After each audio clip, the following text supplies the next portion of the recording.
व्यक्ति को किसी न किसी प्रकार की निर्भरता अवश्य होती। जैसे कोई बहुत तेजी से दौड़, नहीं पता तो कोई अधिक हर नहीं उठा, पता कोई असाध्य रोग से पीड़ित राहत है तो कोई बड़े हुए पापों को स्मरण में नहीं रख पता।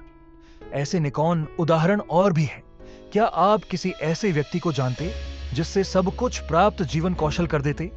क्या भेद है उनमें और अन्य लोगों में? या आपने कभी विचार किया, जो व्यक्ति निर्बलता से पराजित नहीं होता, जो पुरुषेर करने का साहस रखना है, हृदय में वह निर्बलता को पर कर जाता है। अर्थात निर्बलता अवश्य ईश्वर देता है, किंतु मर्यादा मनुष्य का मान ही निर्मित करता है। स्वयं विचार कीजिए, पर हम यह जानते हुए भी इतना सा सत्य समझ नहीं पाते। या तो हम बीते हुए समय के स्मरण को घर कर बैठे रहते, या फिर आने वाले समय के लिए हम योजनाएं बनाते रहते हैं और जीवन बीत जाता है। हम भविष्य देख सकते हैं, ना ही भविष्य निर्मित कर सकते। हम तो केवल धैर्य और साहस के साथ आश को आलिंगन दे सकते हैं, स्वागत कर सकते हैं। भविष्य का क्या, जीवन का हर पाल जीवन से नहीं भर जाएगा। मनुष्य का मां सदा ही ज्ञान प्रताप में विभिन्न बढ़ाव को उत्पन्न करता है। कभी किसी अन्य विद्यार्थी से ईर्ष्या हो जाती है, कभी पढ़ाई हुई पाठों पर संदेह जनता है, और कभी गुरु द्वारा दिया गया दंड मां को अहंकार से भर देता है।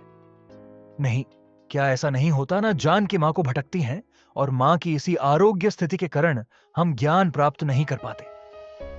मां की योग्य स्थिति केवल समर्पण से निर्मित होती है। समर्पण मनुष्य के अहंकार का नष्ट करता, ईर्ष्या महत्वाकांक्षा आदि भावनाओं को दूर देखो, शांत करता है और मां को एकाग्र करता है। ना ज्ञानियों की गुरु दत्तात्रेय ज्ञान प्राप्त कर लिया था, अर्थात विशेष ब्रह्म ज्ञान का हो या जीवन के ज्ञान का, या गुरुकुल में प्राप्त होने वाले ज्ञान का, उसकी प्रताप के लिए गुरु से अधिक महत्व है, उसे गुरु के प्रति हमारा समर्पण। क्या यह सत्य नहीं? प्रत्येक मनुष्य के जीवन में ऐसा क्षण अवश्य आता, संगीत के समय या राजा के कर्मचारी का धर्म प्रकट हो जाता। सबके जीवन में ऐसी घटना बंटी ही रहती। अधिकतर लोग ऐसे किसी कांड को धर्म संकट के रूप में जान ही नहीं जाते, इसे जैसे मक्की गुड़ की और खेती चली जाती। वास्तव में धर्म संकट ईश्वर के निकट जान का अच्छा धर्म। संकट से यदि हम संकट को ही दाल दुख तो मिलता है, जीवन भरत किंतु नहीं टूटा, दरिद्र नहीं हो जाते।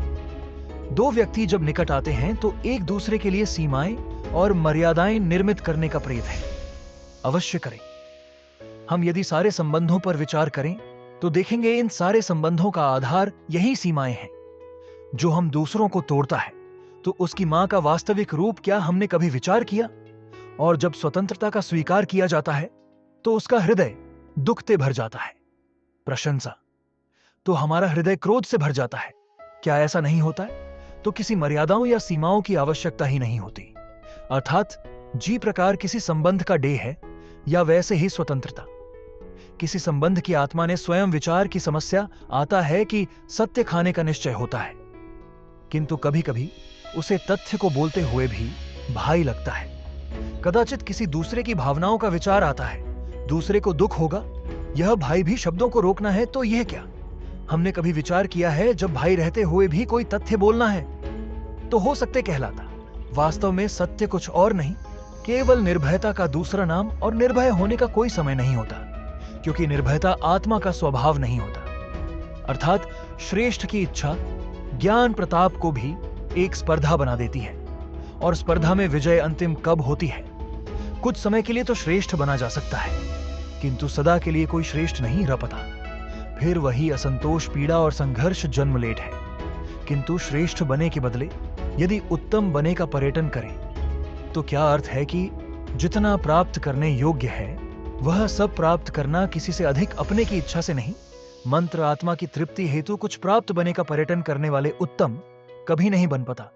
और पूर्वाभासों के आधार पर हम भविष्य के सुख दुख की कल्पना करते, किंतु कल की संकट को आज निर्मो करने से हमें लाभ मिलता है या हानि पहुंचती है। संगीत कीजिए, शक्ति के जन्म का कारण। प्रत्येक व्यक्ति जब संकट से निकलता है तो एक पद आगे बढ़ा होता है, अधिक चमकता है, आत्मविश्वास से अधिक भारत होता है।